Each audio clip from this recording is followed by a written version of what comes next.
دے سکوں۔ خدا نے لومڑی کی التجا سن لی اور چیل پر اپنا قہر نازل کیا۔ ایک روز بھوک کے ہاتھوں تنگ آ کر چیل جنگل میں روزی تلاش کرنے گئی۔ وہ اڑتی چلی جا رہی تھی کہ ایک جگہ دھواں اٹھا دیکھ کر جلدی سے اس کی طرف لپکی۔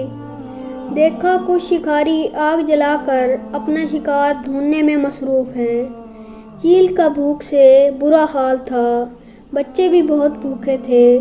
صبر نہ کر سکی، پٹا مارا اور کچھ گوشت اپنے پنجوں میں اچک کر گھونسلے میں لے گئی۔ ادھر بھنے ہوئے گوشت کے ساتھ کچھ چنگاریاں بھی چپکی ہوئی تھیں۔ گھونسلے میں بچے ہوئے گھاس پھوس میں کی تنگوں کو آگ لگ گئی، گھونسلہ بھی جلنے لگا۔ ادھر تیز